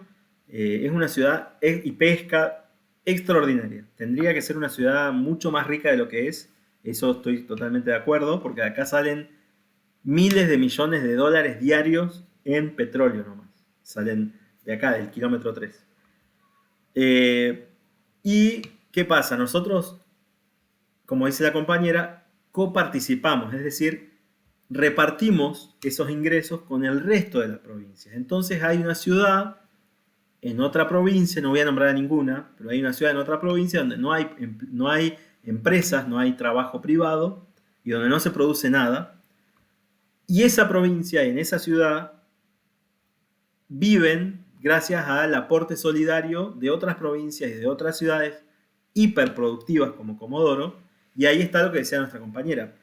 ¿Qué pasa? Yo no quiero decir tampoco que sea lo mejor o que Comodoro sea la mejor ciudad. Simplemente digo que si Comodoro tuviese que vivir de sus ingresos, olvídense que esta sería una ciudad enormemente, enormemente más rica y enormemente más desarrollada. Mínimamente tendríamos asfalto en todas las calles. Mínimo. Pero sí, esta forma de ser solidario entre las provincias se llama coparticipación federal, ¿sí? ¿Qué quiere decir? Que cada uno de los impuestos, de las tasas, de las contribuciones, el impuesto generalmente lo recauda el Estado y lo reparte a las provincias. Y lo reparte. Y acá pasa algo, a la ciudad de Buenos Aires, por ejemplo, le pasa muy parecido como a nosotros, que muchas veces la gente, muchos conocidos míos que me preguntan, ¿de qué vive Buenos Aires? La capital, ¿no? Bueno, la capital de nuestro país vive de todas las empresas que nosotros vemos acá y que existen en todo el país, tienen su sede central allá y tributan allá. Entonces todas las empresas grandes del país, Molinos, hablo de la marca, ¿no? Todas las marcas grandes de alimentos, de servicios de bancos, sus casas centrales, están en Buenos Aires, en la ciudad, y tributan allá tasas y contribuciones. Y por eso la ciudad es una ciudad enormemente rica, esa ciudad, porque todas las empresas de todo el país, incluso las empresas que están acá en Comodoro, tienen su sede central allá y tributan allá. YPF, Pan American. Dios atiende en Buenos Aires. Exacto, bueno, por eso... Igual se trataba de cambiar eso. Creo que había salido un proyecto de ley para que las empresas de acá de la provincia se puedan tener su sede fiscal acá en Chubut. Eso sería lo mejor. Bueno, de ahí justo lo escuché no hace más de una semana. Que es muy bueno. Tratado de poner eso, pero no creo que saquen por acá, están todas las empresas grandes. O sea que no creo que pase. Ojalá que sí, porque sería muy bueno para la provincia. Yo siempre me preguntaba eso, ¿por qué hay empresas que están acá y hacen mucho dinero acá? Y que de hecho el único motivo por el que están en Argentina es porque están acá en Comodoro, en Golfo San Jorge, y hacen negocios, hacen plata acá, y acá no ponen un puesto de trabajo. Hay muchas empresas así. Acá tendríamos que tener sede central de todas las empresas que están en la cuenca, sacando petróleo. Pero bueno, es otro punto, ¿no? Volviendo a lo nuestro, digamos, ¿qué hace el Estado Nacional? Recauda los impuestos. ¿Cuál se imaginan ustedes ¿Qué es un impuesto? A ver, ¿alguno sabe algún impuesto? ¿Sabe, conoce algún impuesto? Voy al supermercado y ¿qué pago cuando compro los productos? El IVA. Muy bien, pago IVA, el impuesto al valor agregado. Ese impuesto es el de mayor recaudación que existe en el país, el IVA. Y tenemos uno de los más altos también, el Exacto. 21%. Y algo que pasa en Argentina y que no pasa en otros lados del mundo, que es anecdótico igual, en otros países, por ejemplo, la leche, la carne, el pan, no tiene IVA, son productos sin IVA, porque son productos a los que accede la gente de menos recursos. Entonces le sacan el IVA. Acá en Argentina siempre le pagamos con IVA todos los productos. Las tasas, generalmente, las recauda las provincias. Y las contribuciones, no siempre, pero generalmente, las recaudan los municipios. Por ejemplo, tasa de higiene urbana, a veces la recauda la puede recaudar la provincia o el municipio. Y muchos municipios y muchas provincias, el único ingreso que tienen, además de la coparticipación federal por estos impuestos, o sea, además de esto que la nación recaude, después dice, mira, Santa Cruz te doy un poco, Chubut te doy un poco, Chaco te doy un poco, toma Córdoba, le doy un poco a todos, ¿no? Le reparto. Pero hay otros lugares, hay ciertos lugares del país en los que no les alcanza tampoco la coparticipación de esos impuestos. Entonces, de lo único que pueden vivir son de las tasas, cobrando contribuciones. Acá, por ejemplo, algo que es muy, muy notorio de Comodoro y se nota la plata que hay, es que el municipio, la municipalidad de Comodoro, es la municipalidad que tiene superávit. ¿Qué quiere decir eso? Que tiene más ingresos que gastos. Y no de ahora, de hace muchos años, la municipalidad nuestra tiene muchísimos ingresos por tasas y por contribuciones y minúsculos gastos. Y lo podemos ver, Yo creo que la falta de servicios públicos que hay acá, de infraestructura, la falta de plazas, es por esto. No es bueno que un municipio tenga superávit, que tenga más plata y no la gaste. Es una locura, ¿no? Pero bueno, acá pasa, en Comodoro, así como decimos una cosa, digamos todo, es uno de los únicos... En varios lugares, está reflejado. Sí. Salís a caminar y lo ves en las veredas, en las calles. Sí, y es uno de los únicos municipios en Argentina que tiene más ingresos que gastos. Generalmente es al revés, tienen más gastos que ingresos. Bueno, volviendo acá a nuestro PowerPoint, ya definimos originarios, ya definimos derivados. Los derivados son los recursos que las provincias le derivaron al Estado Nacional. Acá le pueden poner, si quieren, derivados. Inmediatos no me interesa que sepan, derivados al Estado Nacional. Originarios de las provincias. Bueno, y acá hay algo que les quiero comentar igual. Yo les comenté, las provincias eran anteriores al Estado Nacional. O sea, existía antes Buenos Aires, existía antes Córdoba. Y eran provincias a pesar de que eran pobres dentro de todo, eran provincias que estaban en mucho desarrollo. Córdoba, las grandes obras de Córdoba o del mismo Buenos Aires, muchas de ellas se hicieron en esa época. Hoy sobreviven, 200 años después. Pero ¿qué pasó? Al cederle al Estado Nacional sus ingresos, perdieron muchísimo. Y hoy uno puede ver, Córdoba no es rica Córdoba, no es rica Buenos Aires. Nadie se hizo rico con esto, con esta distribución. Todo lo contrario. El único que se hizo rico fue el Estado Nacional, que es un ente que no tiene un territorio. O sea, su territorio tiene todo el territorio de la nación, pero no es una provincia, sino que es el conjunto de provincias, ¿no? Pero el Estado Nacional se queda con más plata de lo que le reparte muchas veces a las provincias. Y ahí se genera un gran problema. Después tenemos recursos ordinarios, que los recursos ordinarios son los que le ingresan al Estado por los tributos. Y los extraordinarios son los ingresos del crédito y la emisión monetaria. Entonces, volviendo acá, nosotros dijimos que teníamos 3 tipos de tributos. Dentro de tributo dijimos que podíamos tener originarios y derivados, ¿sí? Originarios, que eran los anteriores de las provincias, se los derivó al Estado Nacional y hoy el Estado Nacional recauda los impuestos nacionales y los reparte a las provincias, y las provincias y los municipios se quedaron solamente con la recaudación de las tasas y contribuciones y no la reparten, sino que con eso viven. Y después dijimos que teníamos recursos ordinarios, que son los ordinarios vendrían a ser, porque son recursos normales, ¿sí? Lo normal es que un Estado cobre tributos, que viva de los tributos. Y lo extraordinario, lo fuera de lo normal, es que un Estado tenga ingresos por créditos o por emisión monetaria. Esto es anormal en un Estado. No es normal. No es normal que yo, supongamos cada uno de nosotros, esté todos los meses pidiéndole prestado a un banco o pidiéndole prestado a un familiar. O no es normal que yo salga como Estado a emitir dinero porque no me alcanza con los ingresos de los tributos. No es normal. Y ahí están las consecuencias, ¿no? La importancia de los recursos tributarios. Cuantitativamente tenemos mayor fuente de ingresos. Los tributos siempre, en todos los países, son la mayor fuente de ingresos.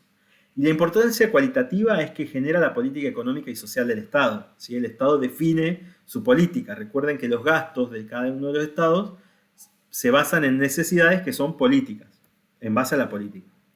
Entonces acá tenemos recursos del Estado, de nuevo, patrimoniales, que vendrían a ser acá, patrimoniales vendrían a ser aquellos recursos que obtiene el Estado por sus empresas estatales, por ejemplo YPF o aerolíneas. Tributarios, que son los de mayor fuente, de crédito y de emisión monetaria. Estas son las fuentes de ingresos que tienen, o de recursos que tienen los estados, ¿no? Bueno, acá tienen más de lo que estábamos hablando. Recursos derivados, bueno, acá está lo que yo les había comentado del origen, digamos, de los recursos derivados. Bueno, ¿qué pasa con estos recursos? Tienen un origen legal. Características, origen legal quiere decir que surgen de la ley. Siempre tiene que haber una ley. No puede haber impuesto, no puede haber tributo sin ley. Eso es una regla que la tienen que saber también. Tienen que tener siempre una ley, los tributos.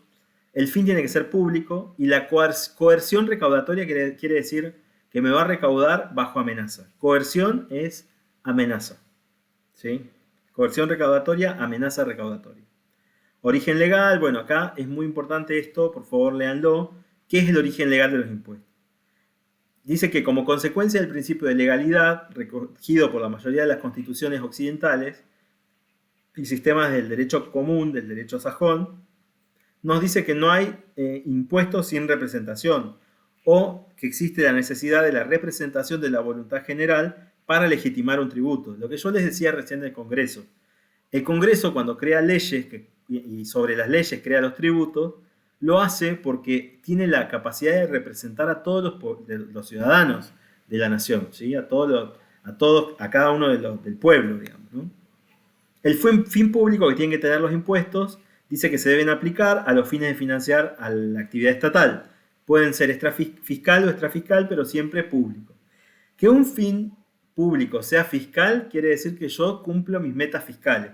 Y extrafiscal quiere decir que pasó algo, una necesidad, una urgencia, el COVID, por ejemplo, que es extrafiscal, que no tiene que ver con mis ingresos y gastos normales, ¿sí? La coerción recaudatoria nos dice que es algo obligatorio, es la obligación de dar sumas de dinero y no es voluntaria. Yo no voy voluntariamente al Estado a decirme, tomá, acá está mi impuesto, sino que siempre estoy obligado por el poder del administrador, y el contribuyente debe satisfacer esa necesidad. Bueno, acá tenemos una definición amplia de tributo, después por favor léanla. La característica de los tributos, esto es muy importante. Tienen que tener fin coercitivo, es decir, tienen que tener la amenaza por parte del Estado. ¿Qué pasa si vos no cumplís con este tributo? Siempre o comúnmente se exigen en dinero. Muy pocas veces el Estado quiere sacarnos parte de nuestro patrimonio que no sea dinero. Es una fuente de recursos e ingresos para el Estado y siempre tienen que ser creados a través de una ley. ¿Esto se entiende? ¿Alguien no lo entiende? ¿Alguien tiene alguna duda? ¿Vamos bien? ¿No se durmieron? Bien, profe, vamos bien. Bien. Bueno, ¿qué es una prestación en dinero? ¿Por qué siempre nos dice que tengo que dar dinero? Bueno, acá en Argentina, nuestro sistema tributario siempre nos pide que paguemos los impuestos con dinero. Pero sepan que Brasil y México, por ejemplo, admiten en especie el pago. ¿Qué quiere decir en especie? Con bienes. Yo puedo ir al Estado y decirle, mira, te doy mi auto, te pago este impuesto con esta casa. Se puede, en estos países se puede, en el nuestro no. El poder de imperio es una coacción, fíjense que dice que se manifiesta en la prescindencia de la voluntad del obligado en cuanto a la creación del tributo que le será exigido. El Estado lo ejerce en virtud de su poder de imperio o potestad tributaria. Tomen la definición que yo les hice copiar recién. Poder de imperio es una facultad que solo tiene el Estado Nacional e implica el uso de la fuerza para lograr cobrar los tributos. Eso y esto es lo mismo. Esto que dice acá. Bueno, acá recién hablábamos de la clasificación de los tributos. Tenemos impuestos, tasas y contribuciones. ¿Qué son los impuestos? Ahora bien, vamos a esa pregunta. Lo mismo, de nuevo, volvemos. Fíjense que todo el tiempo hablábamos de la prestación en dinero o en especie. Los impuestos es un pago que yo le hago al Estado, le hago un pago, el IVA, por ejemplo. El Estado me lo cobra, yo no puedo no pagarlo, si no lo pago, el Estado me va a reprimir con una sanción, e incluso me puede reprimir con la pérdida de mi libertad, puedo ir preso por no pagar impuestos, o al menos los ciudadanos comunes vamos presos. ¿Y qué pasa con estos impuestos? Pasa lo siguiente. ¿Qué dije yo recién acá? Los gastos, ¿no? Yo con el IVA, ¿puedo diferenciar, por ejemplo, el IVA que pago de el pan? ¿Sé a dónde va? Puedo decir, este IVA que estoy pagando va a ir a la salud pública. No. No lo puedo saber. Entonces, fíjense que los impuestos tienen varias características. La primera es que son exigidos por ley. Como todos los tributos. Todos los tributos son exigidos por ley. La segunda que es, dijimos que tengo que pagarlo en dinero. Es un pago de dinero. Existe el poder de imperio. O existe la amenaza, sanción, frente a la negativa de pagar. O sea que no es voluntario el pago. Pago de dinero, vamos a ponerlo acá, no es voluntario. Y acá viene la siguiente característica, que no puedo identificar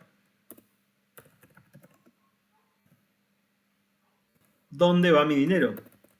No puedo identificar el servicio público que el Estado me presta,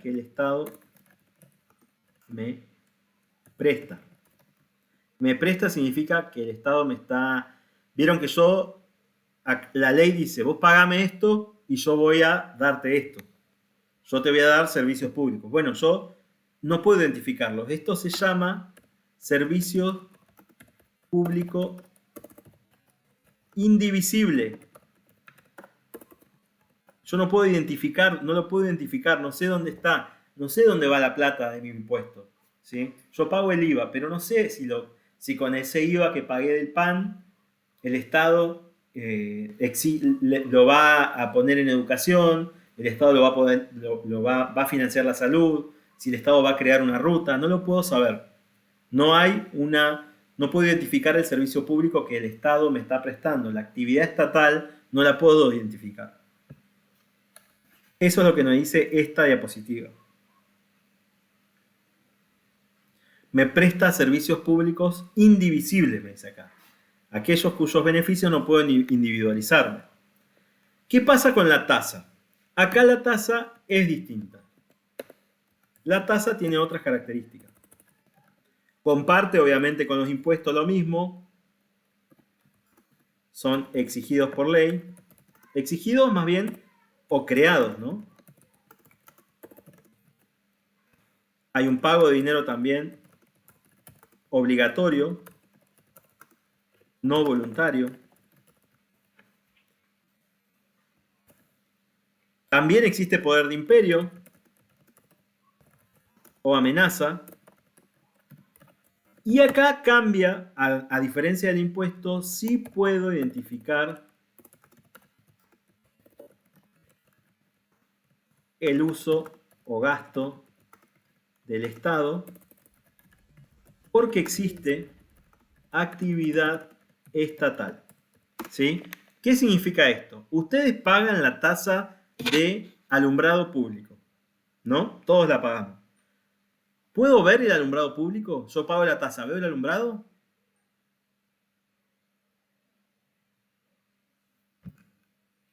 ¿Sí? Sí. ¿No? Sí. Profe, Sí, se ve. pensé que estaba ahí.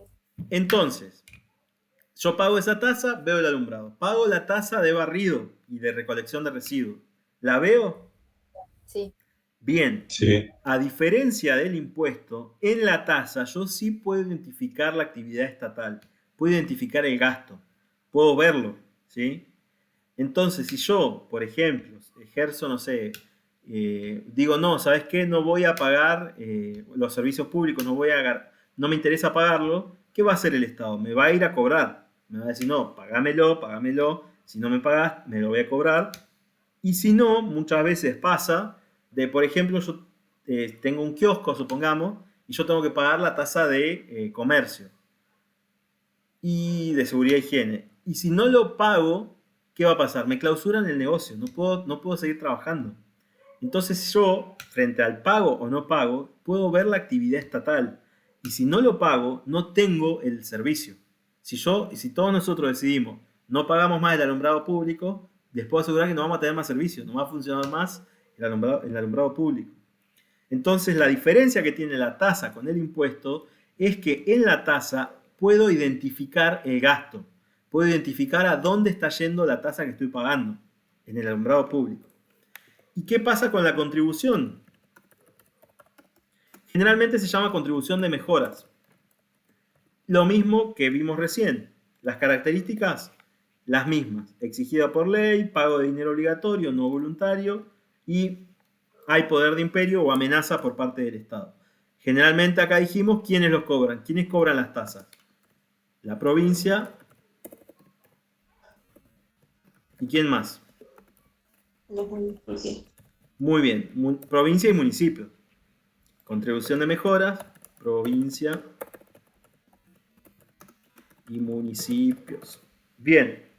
Y acá, además de que también puedo identificar el gasto, porque existe una actividad estatal, por ejemplo, ¿saben cuál es una contribución de mejora? Un ejemplo, el pavimento.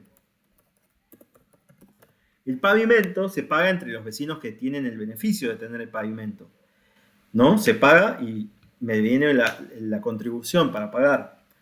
Entonces, es un tributo exigido creado por ley, lo crea, en nuestro caso, ¿saben quién es el poder legislativo local? ¿Alguien sabe cuál es el poder legislativo a nivel municipal? Los concejales pueden Los ser. concejales. Muy bien, el Consejo Deliberante es el poder legislativo que mediante una ley del Consejo le dice al municipio, le dice, che, poder ejecutivo, municipio, hacete estas obras, o mismo el poder ejecutivo, el municipio le dice al Consejo, voy a pavimentar, voy a hacer todas estas obras, aprobámelas. Entonces el Consejo dice, bueno, vamos a aprobar esta partida de plata y vamos a destinarla a este proyecto de pavimento. Entonces, acá la contribución de mejoras tiene las mismas características que los tributos, porque también es un tributo, tiene la misma característica de la tasa y de los impuestos, pero además tiene una característica más. Tiene una quinta característica, que incrementa el patrimonio del contribuyente. ¿Saben por qué?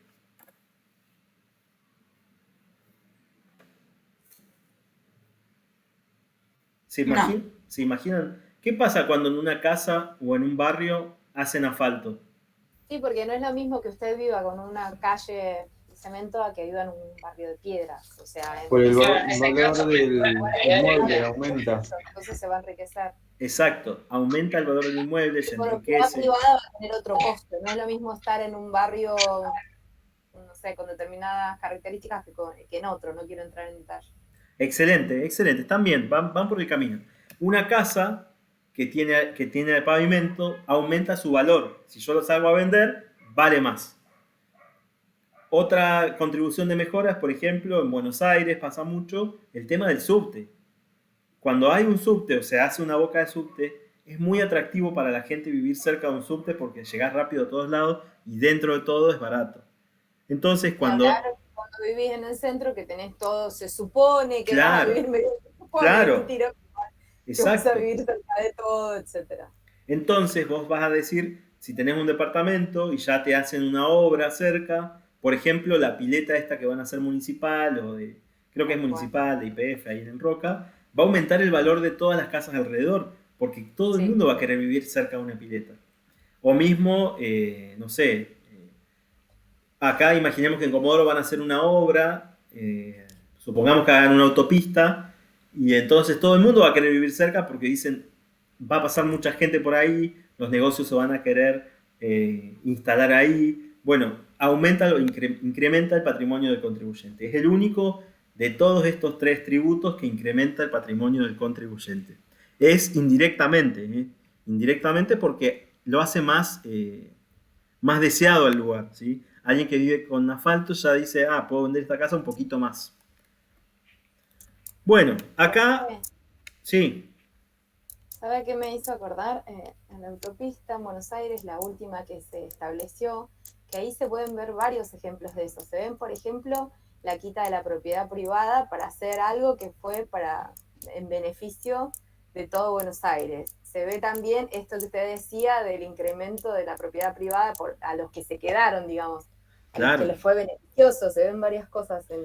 Y fíjense que lo que decía recién la compañera, Gabriela, que la propiedad privada, a esa gente los tuvieron que indemnizar por muchísima plata a los que le quitaron. Había gente que vivía en un lugar donde se construyó la autopista. Como la autopista era de necesidad nacional, era una urgencia nacional y era necesaria, lo que el Estado hizo fue crear una ley de expropiación que pasó por el Congreso y en el cual se indemnizaba por violarle la propiedad privada a esos contribuyentes y se les pagaba muchísima plata. Entonces, muchos obviamente no habrán querido vender, pero la gran mayoría, al ver la plata que les pagaban por compensarles la pérdida de su propiedad privada, decidieron vendérsela al Estado. Acá en Chubut pasó igual, pasó en varias veces con el tema de los gaseoductos. Le iba a decir eso, le iba a contar una casa de kilómetro 3 que a mí me pasó de una familia conocida, que ellos vivían en una esquina, ahí cerca del Hipólito Yrigoyen en el 3, y les pasó lo mismo. Una empresa, bueno, después ya pasó a poder del Estado, y bueno, a ellos igual les expropiaron, pero también los benefició un montón porque vivían en una casita y terminaron viviendo en un lugar. Claro, y el Estado les paga bien porque está haciendo algo que va en contra de su constitución, que es violentar la propiedad privada. La propiedad privada. Bueno, por último, acá lo tienen más con otras palabras, a lo que yo le expliqué, más académico. Por último tenemos este cuadro, y ya los libero, en el que tenemos lo siguiente: necesidades públicas, dijimos, absolutas. Acá dividido entre absolutas y relativas. En realidad son todas, para nosotros todas son importantes: la justicia, la salud, la educación y la defensa. Esas necesidades públicas son actividad financiera del Estado, porque el Estado las va a llevar adelante, va a generar esos gastos mediante la obtención de recursos. ¿De qué tipo? Originarios y derivados. Dentro de los derivados tenemos los tributos, que dijimos que son 3 clases: impuestos, tasas y contribuciones. Acá fíjense que habla de derecho público, sí, porque son coercitivos originados en la ley. ¿Qué quiere decir esto? Que existe una ley pública que crea cada uno de estos 3 tributos. Y después tenemos los originarios, me dice que es de derecho privado, producido por bienes de dominio público o actividad empresaria del Estado. Acá me habla de empresas, por ejemplo, YPF, que pueden generarle ingresos también al Estado, ¿sí? como ingresos originarios o patrimoniales también lo pueden llegar a ver. Fíjense que en la diapositiva anterior yo les puse abajo, se recomienda material de lectura obligatoria número 1, recursos tributarios. Yo ya se lo subí en el OneDrive y la clase que viene vamos a tener un test de lectura de esto, ¿sí? Cada uno de los test de lectura, acuérdense que la nota que cada uno de los profes hacemos es una nota numérica y una nota conceptual. No es lo mismo el alumno que participa en clases y que hace todo, y que hace los trabajos prácticos obligatorios, las lecturas obligatorias, y le va bien, digamos, en esos test de lectura, que el alumno que no participa en clase, no tiene buena asistencia, no hace los test de lectura, ¿sí? Todo, acuérdense que es una construcción de su nota de concepto. Así que bueno, yo lo que les pido es esto, participación, asistencia en clase y la posibilidad de esto, de que puedan ustedes demostrar que están al día con la materia, leyendo y todo lo demás. Tienen mucho para leer. Yo acá les puse otro más para leer, creo. Tienen 2 lecturas obligatorias. Una es, en realidad, está al final, la 1 está al final y la 2 está al principio. Acá es sistemas de gobierno, que tienen que leerlo, material de lectura número 2. Y en la anteúltima diapositiva, acá, material de lectura obligatoria número 1, recursos tributarios. ¿Sí? Son 2 materiales de lectura para leer, porque la clase que viene tenemos un test de lectura. ¿Cómo sigue nuestro diagrama de clases? No todas las clases van a ser como la de hoy, teórica.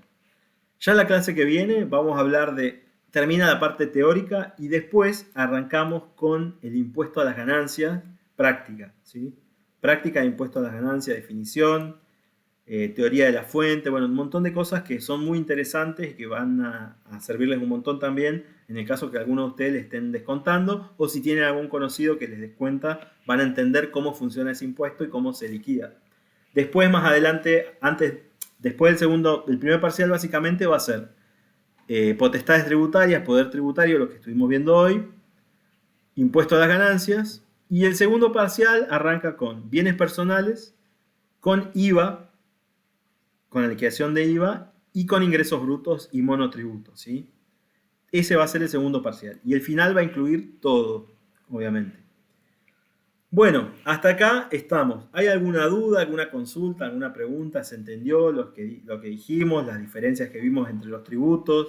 ¿Podemos ya contestar rápidamente estas preguntas que nos hicimos al principio de la clase?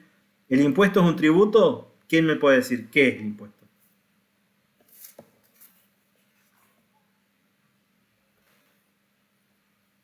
¿Es un tributo o no? El impuesto sí, profe. Es un tributo el impuesto. Sí. ¿Quién lo establece? El Estado. Poder legislativo. Bien. El Poder Legislativo. ¿Por qué lo tengo que pagar? Para generar ingresos. Porque si no lo pago, ¿qué pasa? Tener los gastos.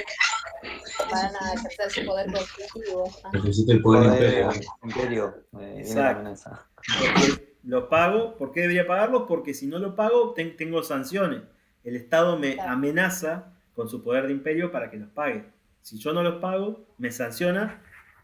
No solo me sanciona económicamente, me puede privar de mi libertad. O sea, es un delito gravísimo para el Estado que yo no le pague los tributos, porque imagínense, es su fuente de ingresos. Si yo le voy a robar al Estado, no le voy a dar su fuente de ingreso, me liquida. ¿Y cómo sé dónde va mi dinero? ¿En qué tributos los puedo ver? ¿Dónde va mi dinero? ¿Los puedo ver en los impuestos? ¿Los puedo ver en las tasas? En las ¿Los puedo ver tasas.